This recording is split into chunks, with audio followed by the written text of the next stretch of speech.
This is my first tip to hopefully prevent Amazon from taking down your hard-earned reviews.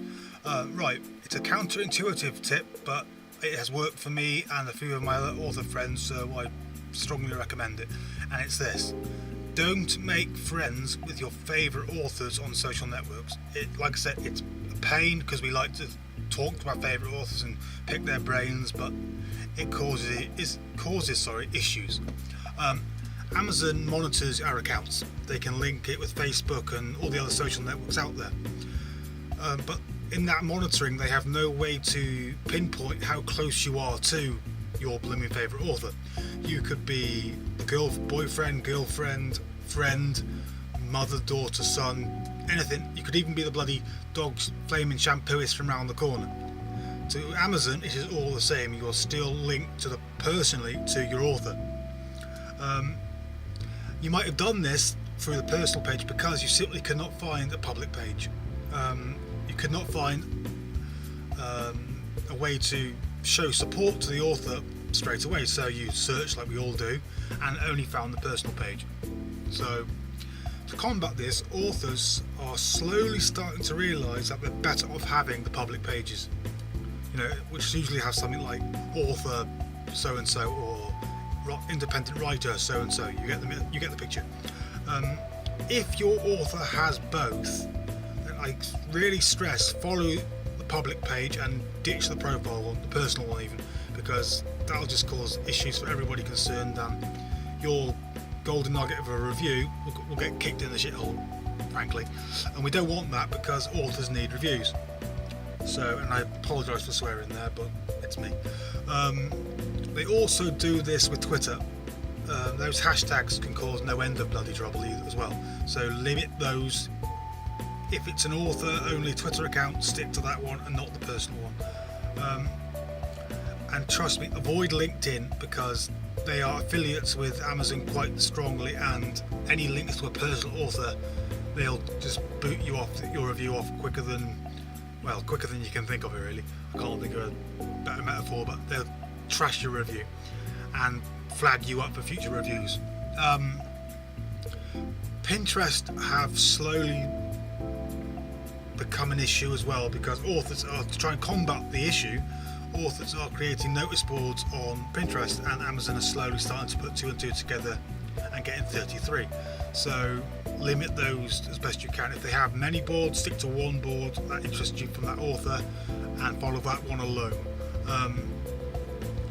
Like I said, all these accounts are traceable through Amazon, and they can hinder your review as a reader and the livelihood of an author, frankly, and it's a circle, so we can't do one without the other, so we're protecting each other in the roundabout way. So that's my first tip. On to tip 2. Here is tip 2. Try and avoid contests, especially through Facebook and social networks that state the prize is a Amazon gift card. I know it's a shame because we love those gift cards, they help fill our bookshelves, but Amazon do track the cards they give out, especially the ones that are sent through email, and they consider this compensation for the review. So technically in their eyes you're paying for a review, even if the review is years into the future and you haven't actually read the book you want to review yet. To them it's the same thing. Authors can buy Amazon gift cards from their local supermarkets and mail them out to readers, which is the loophole really. Amazon can't stop that, and they can't stop the reviews gained by that, so there's one way of doing it. But not many authors realise this loophole, and well, it prevents honest reviewers and causes issues later on down the line if they email them, like I just said. If you as the reader care about the author and want to be able to review them in future, I stress this a lot, don't enter contests where a gift card is the prize. If you do really care and you know the author well enough to email them, you might perhaps even point this out to them personally. Let's get this loophole out there in the great wide world and break some of these walls Amazon keep putting up in front of us all. I personally have stopped offering gift cards for this very reason, and and I'm stressing to every author I speak to, and now the vlogging world out there, to do this too. What you can do instead, though, instead of becoming public friends with the author publicly so the world sees it, use direct email. Sign up for authors' newsletters, subscribe to their RSS feed, follow their public page, follow them in any other way from a public point of view that Amazon can track, so they know you on the author's public page and not personal page. All these methods will keep you in touch with the author and keep you apprised of their new bits and upcoming gems, but they won't incur the flaming wrath of Amazon, frankly, and we don't want that, do we? Alright, on to tip 3.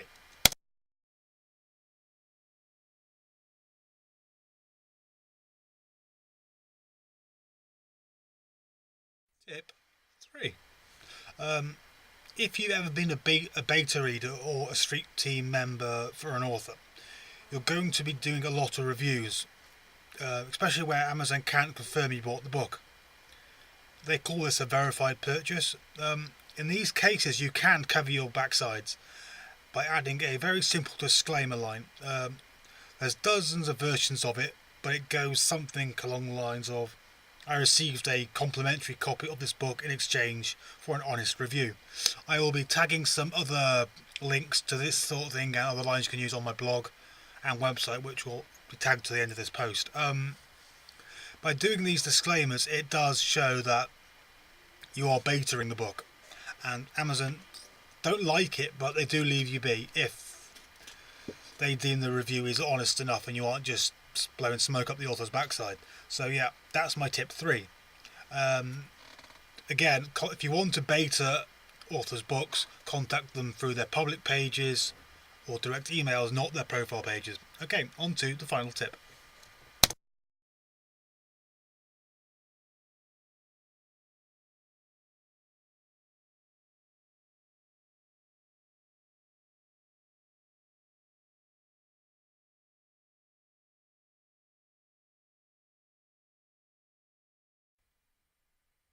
My final tip for today's vlog is a simple one, really.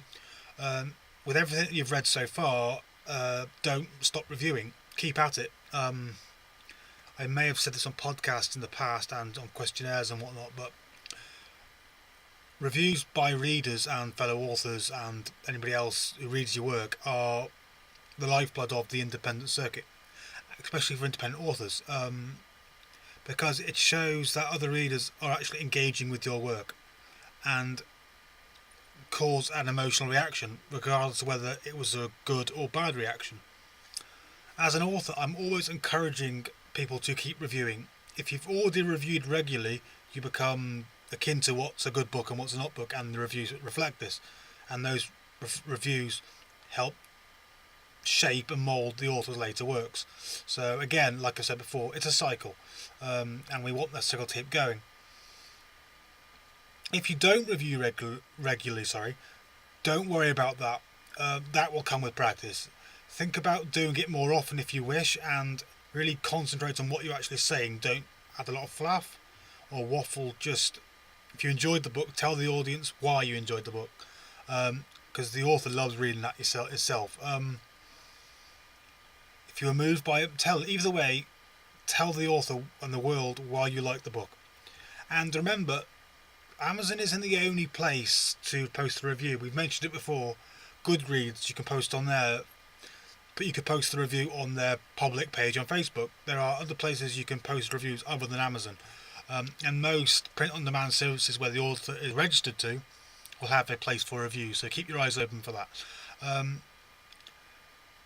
Amazon reviews are the big leagues, though, I will admit, and their sales rank depicts this.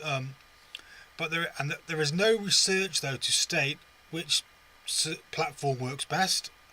Paperback, ebook, the reviews are all the same, and I think they're all linked into the same sales ranking, so they aren't done as individual entities, but more as a whole.